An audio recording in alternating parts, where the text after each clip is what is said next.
Ito po ang Presidential Broadcast Service.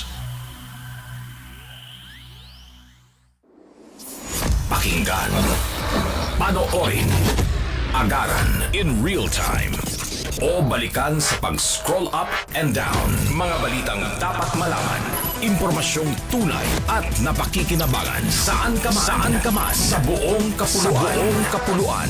Bangon sa bagong sigla. Kababayan, kasama ang social media. Powered broadcaster ng bagong mamamayan. Tapat sa pag-uulat. Ito po ang Presidential Broadcast Service sa Metro Manila. Radyo Pilipinas 1, 738 AM. Oras sa buong Pilipinas, 6 na minuto makalipas sa alas 3 ng hapon.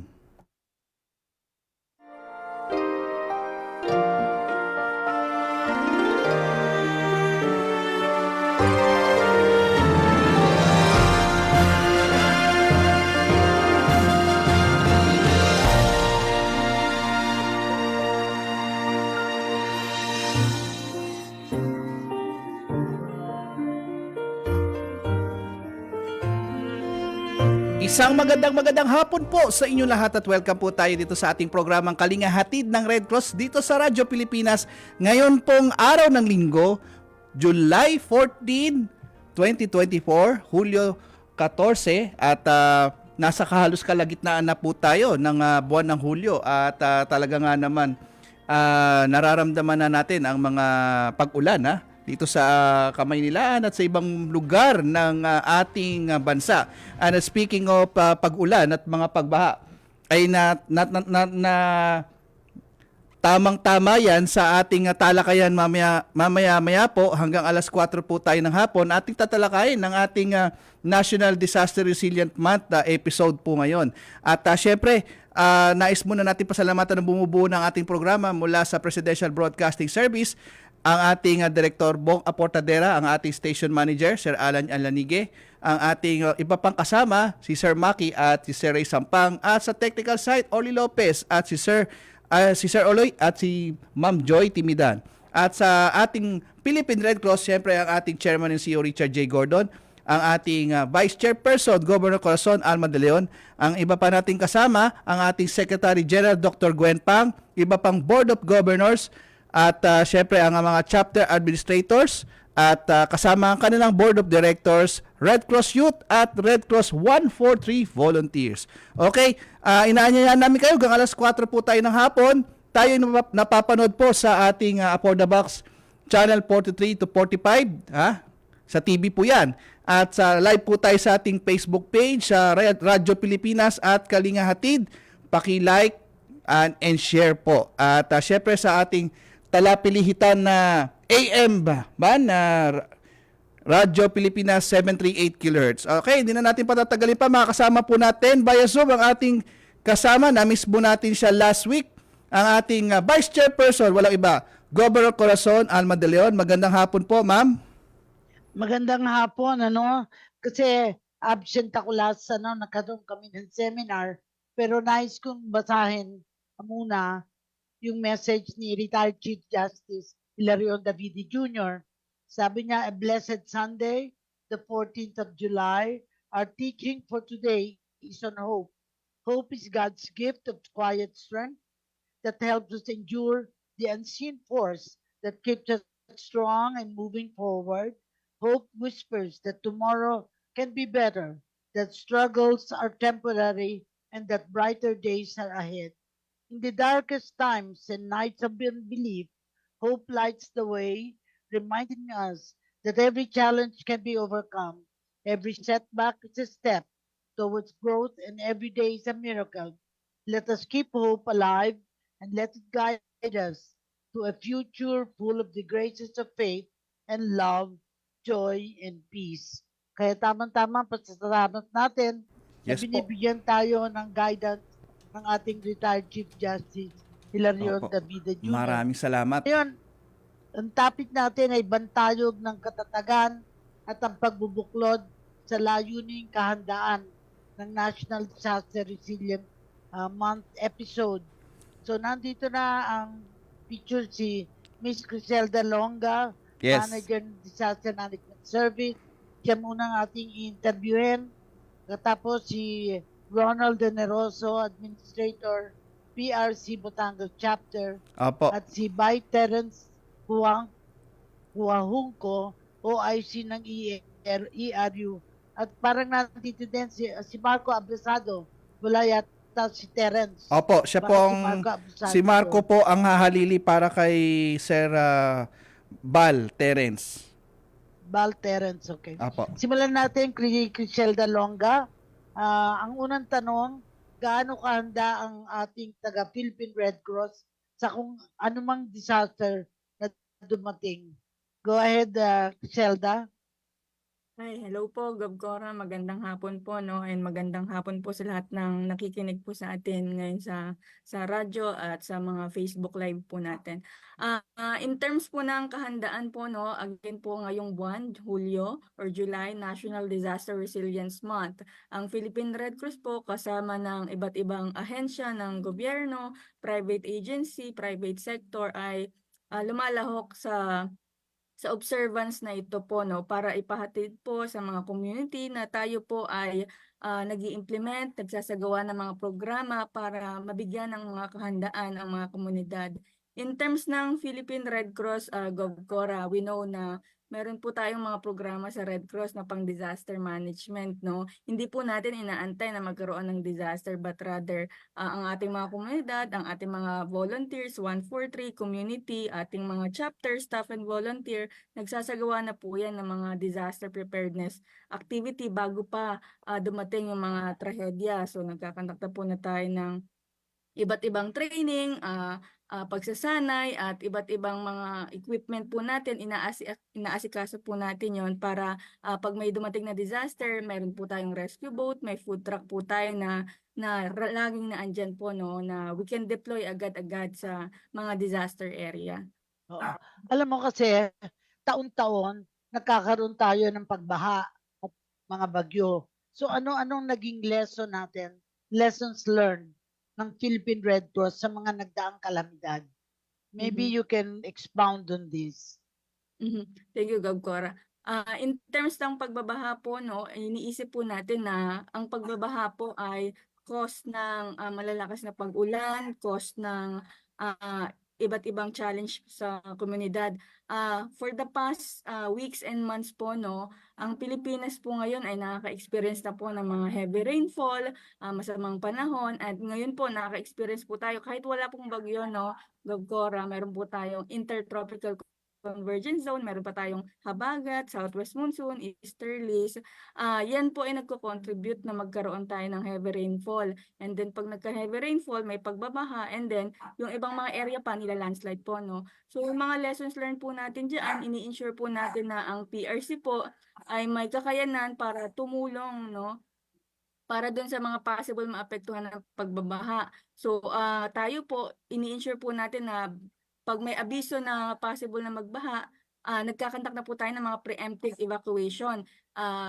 Nilulugar na po natin yung mga komunidad na dapat nasa evacuation center sila bago pa lang bumaha. And then ang PRC also, pag bumaha naman, and then yung mga tao wala ng oras sa pag-evacuate, kailangan na natin sumuporta sa pag-rescue. So tayo po, meron po tayong mga ERU team, nandito po si Sir Marco, and yung kanyang mga team, katuwang nila Sir Leo, dinedeploy po natin yung mga rescue team po natin para tumulong sa mga pag-rescue ng mga tao po or community members pa, lalo pag sila po ay hindi nakapag-evacuate. So yun po yung mga lessons learned po na experience po natin for the past years and past month, and ini-ensure po natin na lahat po ng chapter ay dapat may kakayanan to support the community po, no, pag may mga disaster. At again po, dapat po pag natanggap po na natin na yung abiso ng local government or abiso ng PAG-ASA na babaha po sa lugar na ito, tayo po ay dapat maging proactive na lumikas at magstay sa evacuation center para tayo po ay safe. Thank you, Zelda. Pero siguro malagang tanungin kay Marco. Nandiyan na ba si Marco? Go ahead, Marco. Good morning, Governor Cora. Sa mga Good noon na, afternoon na tayo. afternoon Mukhang kagigising mo lang. mga nakikinig ng ng Wala ka pang programa. picture? Meron pa, Gov. Sige, lumabas ka. Ayan. Kasi ang tanong ngayon, gaano kabilis ngayon nagkaroon ng pagtulong sa mga tinamahan ng kalamidad ang Philippine Red Cross? Sa iyong karanasan, gaano kabilis ngayon tayo at ano ang naging ugnayan at paano nakikipagtulungan ng mga chapters natin sa kanilang mga nasasakupang LGUs? Kasi mahalaga na it's not standalone Yes. for the Philippine Red Cross, no? So ikwento mo, dahil mamaya pag nandyan na si Ronald De Neroso, ay tatanungin din natin siya. Opo. Katulad nga po ng sabi ni Gov ni Ma'am Criselda na Griselda, oo. ang Red Cross ay very proactive pagdating sa mga responde, bisa mga experience natin, lalo na po sa liderato ngayon ni Chairman Gordon at ni Ma'am Gwen na yung kahandaan at laging pagiging andyan ng ating response unit, hindi lang po sa national headquarters, kundi po hanggang sa community level at sa chapter na tinitrain po natin na sila una talaga maging responsable sa pagresponde katuwang ang ating mga iba't ibang ahensya at local government unit. Kaya po masasabi natin na yung bisa experience sa mga nagdaang mga kalamidad at mga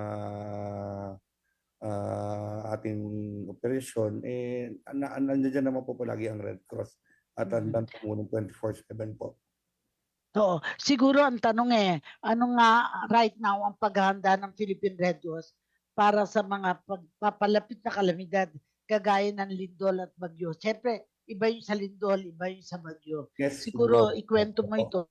Ayun, Gov, yung ating trust ngayon, yung training, just last week, yung kapapasok ko lang po, inaprubahan ng ating Secretary General at ni Chairman yung mga trainings natin na i-implement sa Yes. chapters, sa community, lalo-lalo na yung sa Red Cross 143 natin, para mas maging handa yung ating lokal na opisina sa mga pagresponde sa kalamidad po. Pero siguro ano naman ang programa ng Philippine Red Cross ngayon sa Disaster Resilient Month? Kasi kaiba yung may programa ng for the month.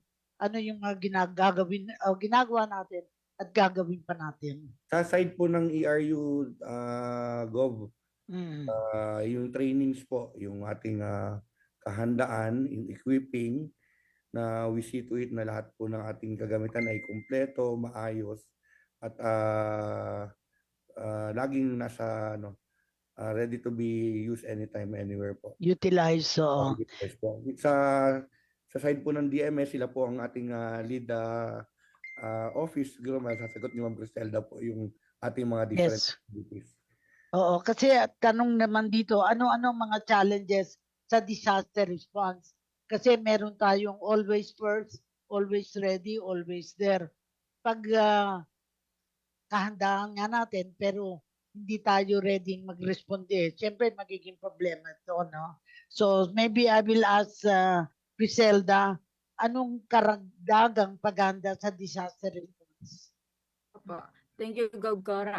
Siguro po i-add ko lang po no, yung sa observance po natin ng National Disaster Resilience Month. Ito po ay nationwide po, no? So ang buong chapter po natin from Luzon to Mindanao ay nag-ready po sila ng isang buwan na mga activity or mga events na pwede pong kalahukan ni PRC para i-promote po yung pagiging disaster resilience ng ating community or ng ating bansa. So yung ibang mga chapter po ay nag-motorcade at meron din po tayong mga static display. So show po natin sa mga malls or sa mga malalaking area yung ating capacity na kaya natin magresponde sa pagbaha, lindol at kung anumang disaster.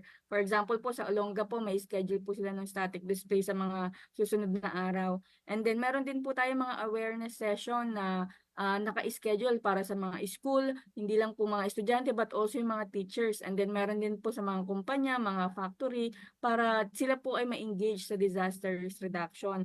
And then meron din po tayong mga activities na tree planting and tree growing. For example po niyan, meron yan po sa South Cotabato na naka-schedule na magtulong po tayo mag-ensure na Rehabilitate. rehabilitate po natin yung ating mga kabundukan para ma-prevent po yung mga pagbabaha doon sa mga valley.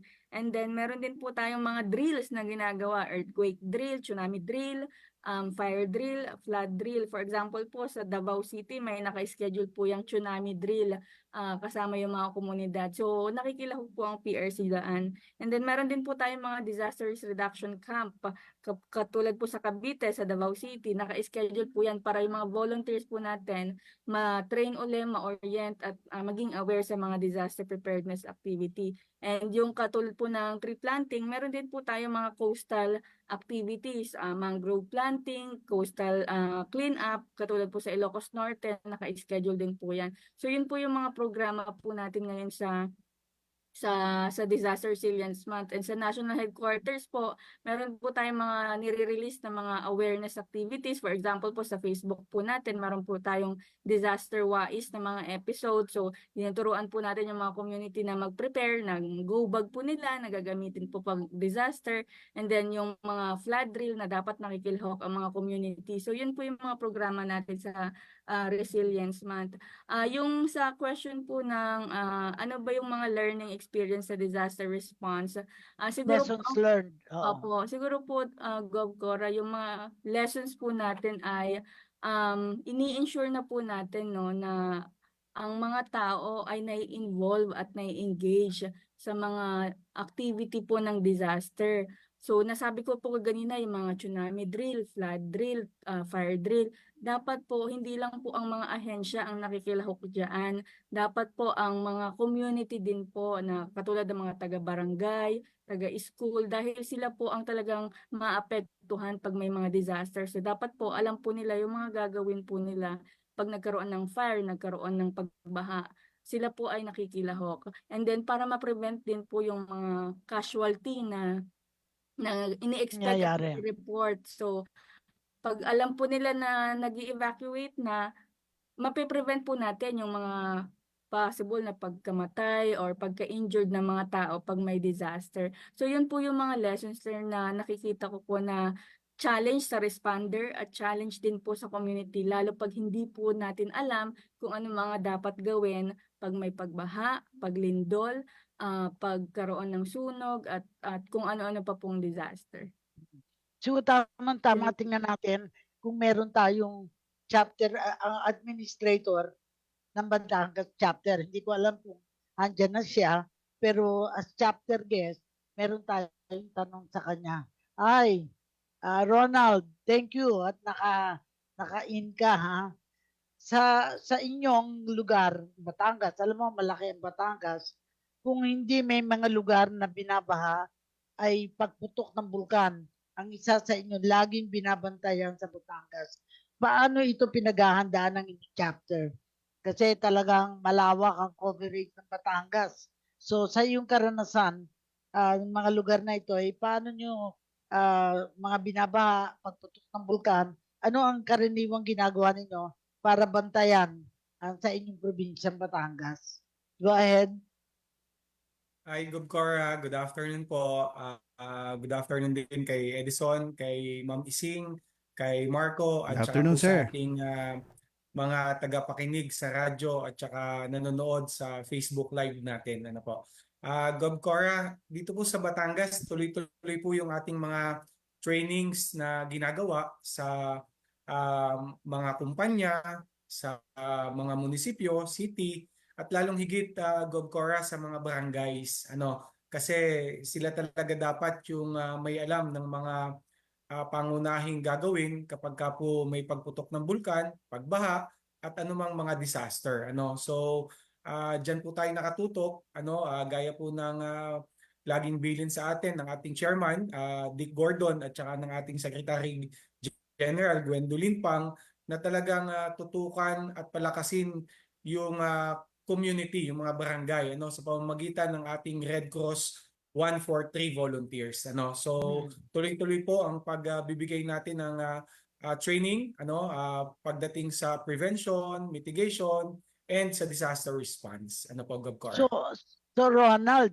masasabi mo ba na resilient na ang mga tao sa inyong nasasakupan pagdating sa maaring epekto ng pagputok ng bulkan na biglaang pagbaha?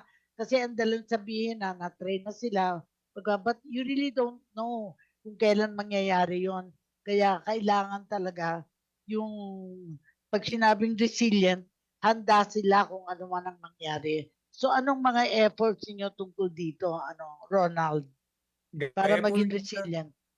Gaya po ng sabi ni ni Ma'am Ising, tuloy-tuloy po yung mga drills na ginagawa natin sa mga barangays, tulad po ng earthquake drill, yung mga tsunami drill, yung flood drill, tuloy-tuloy po. Sa katunayan po niyan, Gov. Cora, talaga pong pababa yung Philippine Red Cross Batangas chapter sa mga schools din, kasi mahalaga po na talagang matutukan natin itong mga eskwelahan, So magko-conduct na din po tayo dito sa Batangas nung tinatawag natin ng mga 1 day, 2 days, 3 days camp, in terms of disaster risk reduction and management, So isa pa po, Gov. Cora, isa din po sa tinututukan ni Philippine Red Cross Batangas chapter yung pong mga bata natin, yung mga Red Cross youth, So ngayon pong darating na linggo, na Lunes, Lunes, ilo-launch po natin yung JFAP na camp natin, na ang mga participants natin dito, yung mga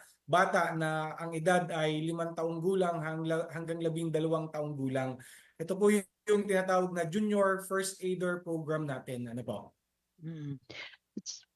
Sa nakita ko, kailangan talaga may ugnayan at paano makipagtulungan ng mga chapters natin sa kanilang mga nasasakupan local government. In Batangas, of course, kilala natin si Governor Milando. Andanas. Anong efforts ninyo? Kasi siya talagang desidido siya na dapat palakasin ang kakayahan ng kanilang lugar, Anong mga efforts nyo tungkol dito? Tuloy-tuloy po ang ating pakikipag-ugnayan sa lokal na pamahalaan ng probinsya ng Batangas. At talaga pong magkatuwang kami sa mga inisyatibo ng ating mahal na Governor Dodo Mandanas para po talaga proteksyonan at pangalagaan ang mga property, ang mga tao, pagdating po dito sa sa disaster. So sa larangan po ng training ay talaga pong magkatuwang ang lokal na pamahalaan ng probinsya ng Batangas at ganun din po yung mga munisipyo at mga city dito sa probinsya.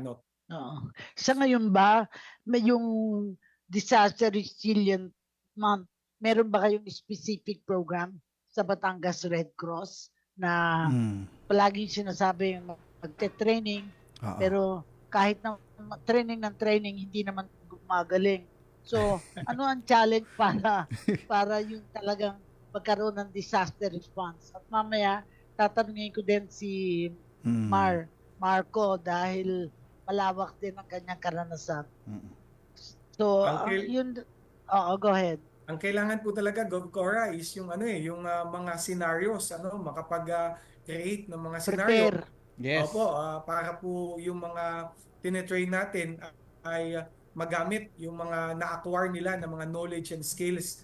So ngayon po may naka-line up tayong 2 munisipyo para magkaroon talaga ng disaster risk reduction and management camp, yung bayan ng Lubo at saka po yung bayan ng Santo Tomas. So magkaiba yung setting ng dalawa, ang isa bulubundukin at yung isa naman Sa dagat. sa industrial area. Yes.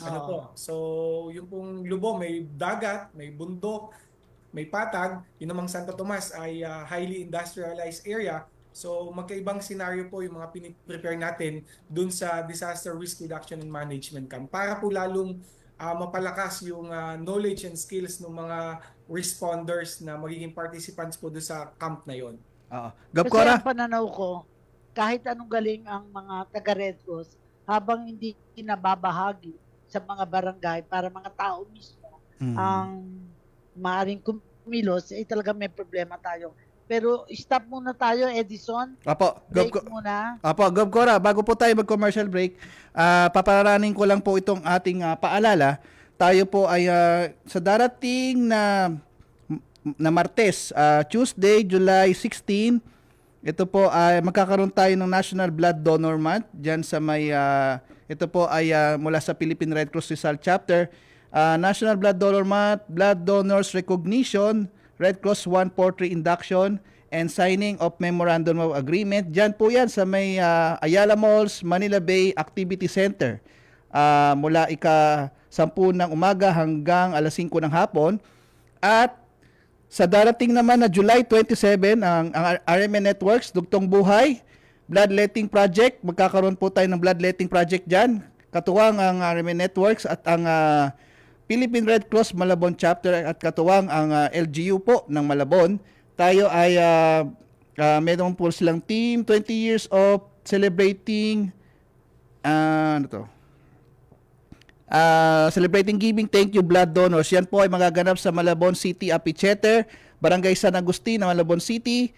Sa likod lang po yan ng City Hall. July 27, yan po ay Sabado, mula ika-8 ng umaga hanggang alas 3 ng hapon. Tayo ay magbabalik sa ilang paalala at meron po tayong isang papalabas na video. Ito po yung malalaman natin na talagang dapat tayo maging isang disaster resilient.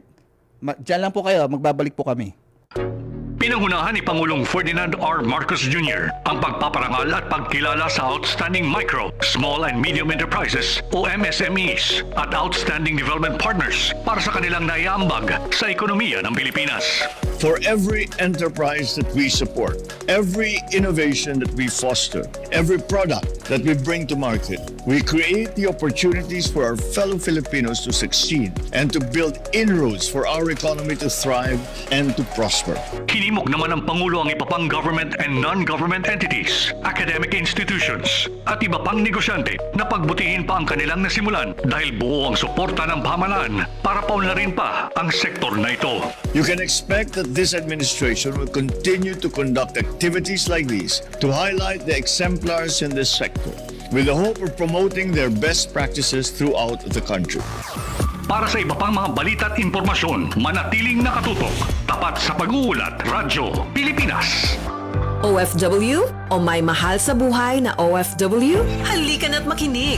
Go Pinoy Connect! Palalimin ang kaalaman tungkol sa rights and welfare ng mga mahal nating nagtatrabaho sa labas ng bansa. Matutunan ang mga domestic at foreign policies na inilatag ng pamahalaan. Go Pinoy Connect! Idagdag pa natin ang mga programa ng DFA, DOLE, OWA, POEA at DMW para sa ating mga kababayang nagsusumikap abroad. Global Pinoy Connect! Making you feel loved and at home saan man kayong panig ng mundo naroroon. Join Jamie Quinto, Saturdays and Sundays, 7 to 8 p.m. dito sa Radyo Pilipinas, 738 AM.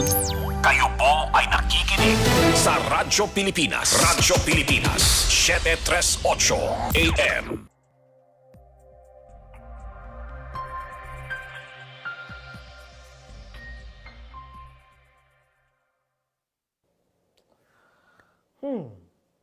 Now that we know how to go with a go bag during a disaster, let's talk about one thing that doesn't fit the go bag.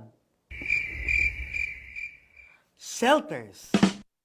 Shelter is one of the things a human needs to survive and is often destroyed once disasters hit the place. This episode, we will find out that shelters are more than just a roof. Kaya, be disaster wise! Every year, shelters in the Philippines are being lost to climate-related events and other disasters.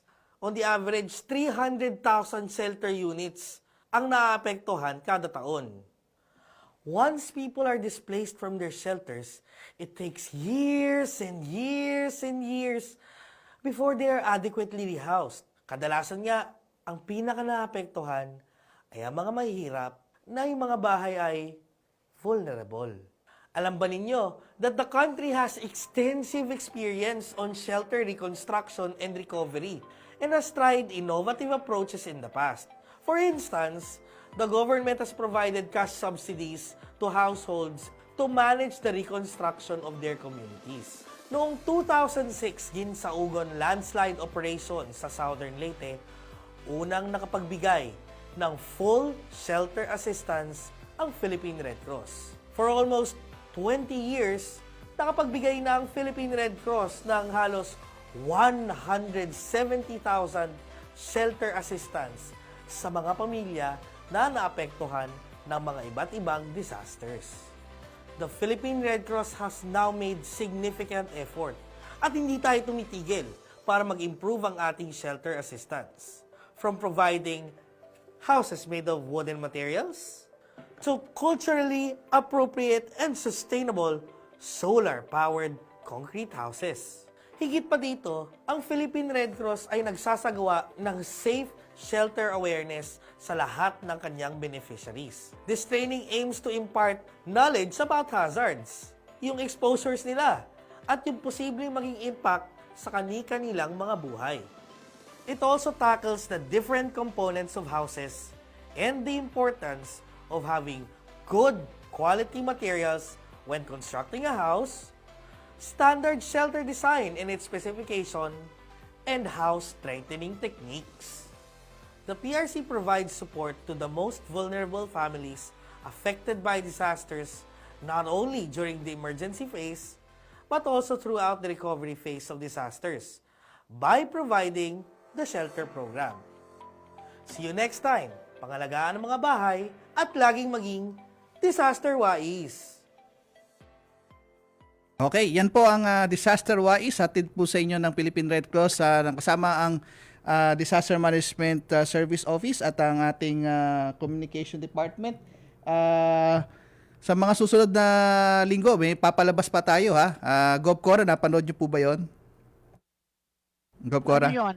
Yung sa disaster wise natin about sa Not yet. So, we should be able to see it. Alam mo, gusto kong balikan si Marco at saka si Criselda dahil palagi natin sinasabi na kailangan handa ang taga-Philippine Red Cross sa kung ano man disaster ang dumating.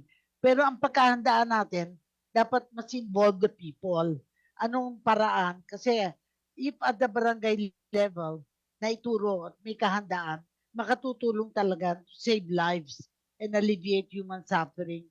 Ano bang improvement ang nagawa na ng Philippine Red Cross sa training na ginagawa both kay Marco at saka kay Ronald?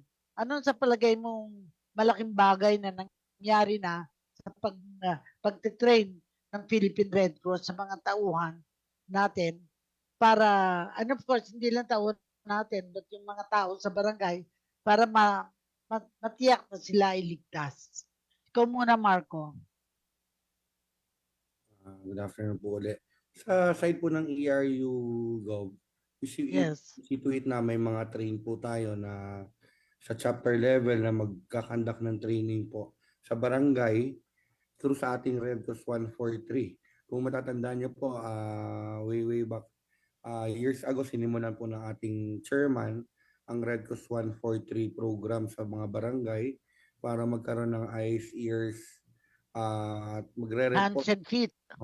Eyes, hands and feet na madaling makakatulong at makakapag-report sa anumang mangyayari or maliit man o malaki sa barangay. May re-report agad sa ating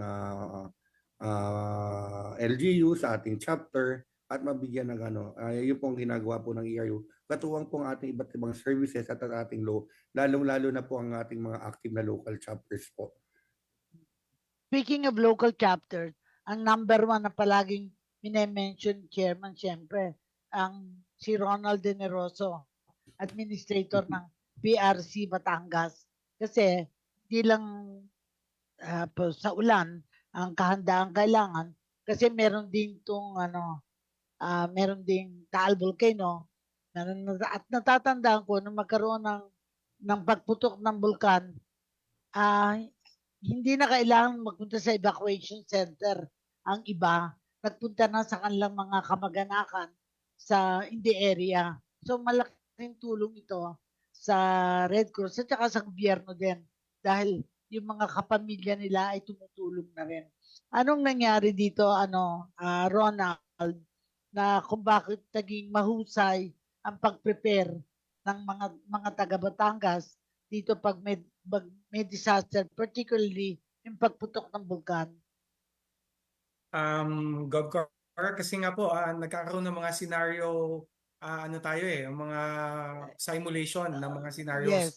So ngayon po, natuto na talaga yung mga local government unit ng Batangas, especially yung mga munisipyo na nakapalibot doon sa Taal Volcano. So nagkaroon na din sila po ng paggawa ng mga contingency plans nila para malaman at uhugutin na lang to in case po magkaroon ng mga disaster, lalo na nga po yung pagputok ng bulkan, para yung mga pamilya ay alam na po kung saan sila pupunta. Kung sila po ay pupunta sa evacuation center or pupunta po dun sa mga kamag-anak at bahay ng mga kapatid nila. So sa ganung pong paraan, nalalaman kaagad natin na itong mga pamilya na to ay nasa sa kanyang kamag-anak at yung iba nasa sa evacuation center.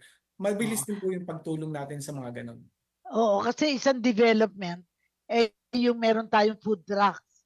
Sa halip na raw food ang i-distribute, ay lalo sa evacuation center, kailangan ready to eat na para hindi mahirapan yung mga tao kung saan pa magluluto. And I think naging asset ito, naging maganda sa disaster management services. Anong masasabi mo, Criselda? Malawak na ba ang paggamit natin ng food truck? Go ahead, Criselda. Thank you, Gov Cora. Thank you for reminding us po na ang sabi nga po ng ating chairman po volunteers, meron na po tayong mga Red Cross 143 on the ground na na-mention po ni Sir Marco, and then yung mga logistic po natin, kabilang po dyan ang food truck. Ang food truck po ay pinakamagandang asset na meron po ang PRC kasi ina-address niya po na hindi dapat magutom yung mga tao na nag-evacuate, na nasa evacuation center. At tama po kayo, Gov Cora, na ayaw po natin na mamroblema pa yung mga tao na saan ba sila magluluto, saan sila bibili ng ingredients nila, but rather si PRC na po ang magluluto for them. And then ibibigay po natin ng mainit yung pagkain dahil po kalimitan po na sa evacuation center nahihirapan po ang mga tao na magluto ng mga kanilang pagkain, maghahanap pa sila ng lulutuan, minsan nagagamit nila yung mga kahoy and then baka magkaroon pa ng sunog sa evacuation center. So yun po ang kagandahan sa ating food truck, and then ang bibigay po natin ng hot meals, yung mga volunteer po natin na train ay talagang nag-ensayo po, kabilang po dyan yung sa ating partnership. Siguro po masasabi po ito ng ating manager ng welfare na meron po tayong katuwang sa pagtitraining ng ating mga food truck personnel na sila po ay dapat oriented paano bang tamang paghahanda ng pagkain, ano po ang dapat na clearance na meron po tayo. So ini-ensure po natin yan. So, and then in terms po ng iba pang mga logistical assets po natin, yung sa pagbaha, meron po tayong mga rescue truck, meron po tayong mga rescue boat na pwede pong magamit, and then pag kailangan naman po ng tubig, meron naman po tayong water tanker na pwedeng mag-distribute po ng maiinom na tubig, malinis na maiinom na tubig.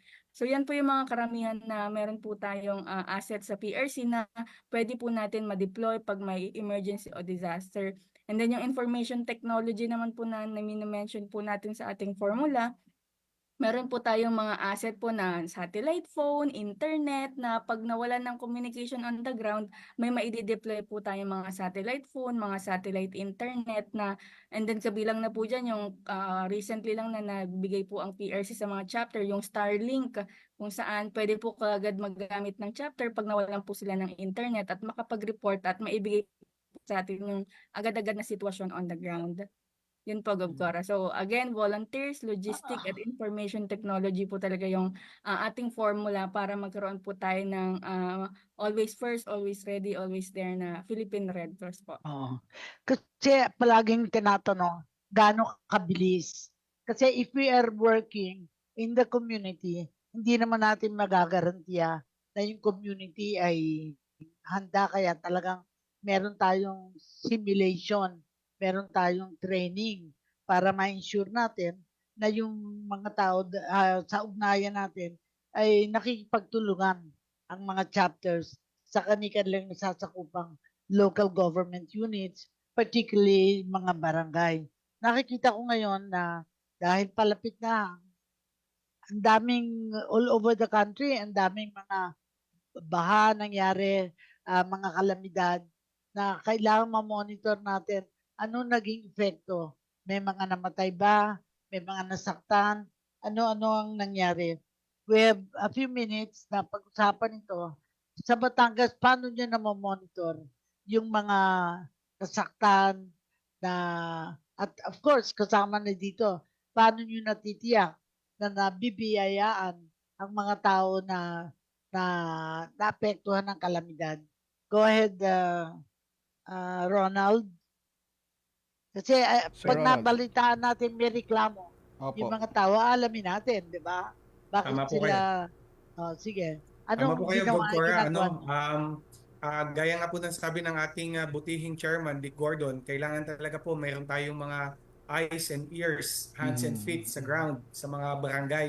So, katuwang po ang ating mga Red Cross 143 volunteers sa pagberipika ng mga information po, lalong higit dun sa mga na-disaster po. So, isa pong malaking bagay na mayroon tayong mga Red Cross 143 volunteer upang malaman talaga kung ito ay tama o mali yung informasyon po na nakakadating po sa ating operation center or yung command center natin dito sa local chapter. Isa pa din pong bagay para po mabilis din nating malaman ay yung pong pag-verify din po nito dun sa mga local government unit dahil katuwang din natin yung mga local disaster risk reduction and management offices dito dito po sa probinsya ng Batangas. So sa pamamagitan po nun ay kung nalaman na natin na may insidente, aksidente, nakakapagpadala din po tayo kaagad ng assessment team natin. So pagka napadala na po natin yung assessment team natin, pag nagbigay sila ng information sa atin na ito yung mga pangunahing kailangan, tubig, pagkain, o kaya kung ano man pong kailangan, mabilis po nating naipiprepare ito at naipapahatid kaagad dun sa masigit na nangangailangan. Ako kasi ay nagkaroon ng karanasan mag-attend on disaster risk reduction sa Japan. At nung magsalita ako doon, sinabi ko na we are so busy counting the number of people who died. Siguro dapat nating isipin number of people who were saved. Parang hindi namatay because ang effort na ginawa ng Red Cross was such that they lived.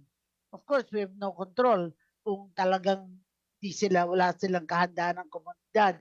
Pero ang ganda na iuulat ng Philippine Red Cross, ilan yung na-prevent from being killed o kaya na-save talaga sila. So sana pag-isipan nyo paano natin mamomonitor na konti lang ang namatay kahit na malaking baha. Alam kong maiksi lang ang panahon pero may mga suggestions ba kayo na nanggagaling sa community na dapat Gov. Cora. natin pairal? Pareho kayo ni Marco. Meron bang Edison, Gov. Cora, nice nating pasalamatan yung manonood sa atin sa Facebook Live. Tayo ay nakakaabot Okay, go ahead. kanina ng almost 15. At meron tayong nagtatanong dito, Gov. Cora, yung daw pagkakaroon ng makabagong teknolohiya ay nakakatulong para sa pagiging isang disaster resilient, Gov. Cora. Yun po ang tanong para sa ating mga panauhin. Definitely, kasi the speed in which we can deliver the service ay malaking bagay.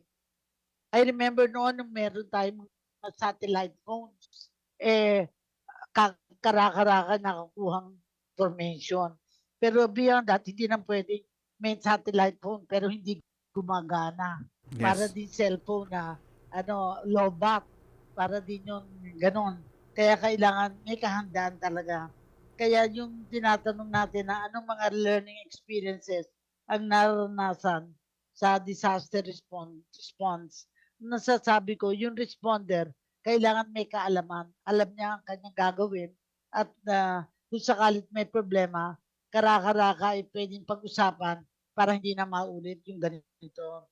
So siguro the last part na lang natin. Yes po. Ano pa yung challenges na hinaharap kay Criselda bilang manager, disaster management services, kay Ronald at saka kay Marco. Yes. Go ahead, Criselda. Mm. Ano pa yung challenges na hinaharap natin sa future? Yan, para sa mga nalabing minuto natin. Thank you, Gov Cora. Siguro po ang challenge na lang po na talagang namomonitor na po natin ngayon, no? Tama po kayo, Gov Cora. Dapat po binabantayan din po natin ilan yung nape-prevent natin na magkaroon ng casualty sa mga komunidad. So, Yes. based po sa study, Gov Cora, no, for the past 5 and 10 years po, ang Philippine po, no, nabawasan na po yung mga casualty na nire-report po natin sa kada probinsya. Ngayon po, Gov Cora, maganda na po yun na result ng Philippine government at Philippine Red Cross na talagang konti na lang yung nagiging namamatay, nai-injure. Pero tumataas naman po, Gov Cora, yung impact niya sa livelihood o sa mga Yes. infrastructure. Ang dami pong nasisira ng mga livelihood at infrastructure. So ngayon po, Gov Cora, ang Philippine Red Cross, katawang ng gobyerno at iba't ibang agency, ini-ensure po natin na meron po tayong mga preparedness activity na katulad po ng anticipatory action kung saan meron po tayong mga preemptive evacuation ng mga tao, pero ini-ensure din po natin na kanilang mga resources, yung livelihood po natin, nagkakaroon po ng early harvesting, nagkakaroon po tayo ng livestock evacuation, at nagkakaroon po tayo ng mga shelter strengthening na ini-ensure po natin na yung infrastruktura, livelihood, yung mga alagang hayop na goat or manok or kung ano man ay nai-evacuate din po natin para ang pagkatapos po ng pagbabaha, pagkatapos po ng mga calamity, meron pong magagamit or ma-utilize yung mga pamilya sa pagbangon po nila at makukontinue po nila yung livelihood. So yun po yung mga gusto po na nating i-improve sa Philippine government and Philippine disaster risk reduction, na dapat po tayo ay proactive sa disaster risk reduction at inahayon po natin yung mga pagpaplano po natin para makatulong sa pamilya, makatulong sa komunidad at ma-prevent pa po yung mga losses na Yan. na-experience po natin pag may mga disaster. Oo nga. Yun po, Gov Cora. Kaya nga, yung konseptong bahala na, dapat alisin natin Mhm. sa ating lingwahe. Pag sa disaster response, hindi pwedeng bahala na. Kailangan talaga may kahandaan. Handaan, Marco, tama it's your po. turn. Go ahead, Marco. Kapag tama kayo, yung bahala na system, yung mamaya na, yung continuity ng program, Gov, sana, katulad ng ginagawa natin sa PRC, hindi tayo nagpapa-timpik na lang. Sabi nga ni Chairman na kung nandiyan na yung disaster o yung isang sakuna, saka lang tayo gagalaw. Yung readiness po, kailangan po, yung active participation ng both community, government, saka ng private and public sector. Sana maintindihan nila na may disaster man o wala, yung kahandaan palaging nandiyan, kailangan po. Sabi nga ni Mamising na yung mga programa ng iba't ibang ahensya ay sinusuportahan po, kailangan. May disaster man o wala, yung readiness po. Kaya nga po ang Red Cross, yung always first, always ready, always there. Kaya po nagagampanan ating pupunan palagi yung ganong ating mantra, kasi yung mga taga Red Cross is laging handa talaga po sa anumang sakuna. Pag Boy Scout, laging handa. Pag natapos magiging Red Cross pa, di lalong lalakas. Yes, So, Gov. sige, si Ronald naman. Go ahead, Ronald. Ano naman ang pagpapalakas ng programa ng Red Cross sa Batangas?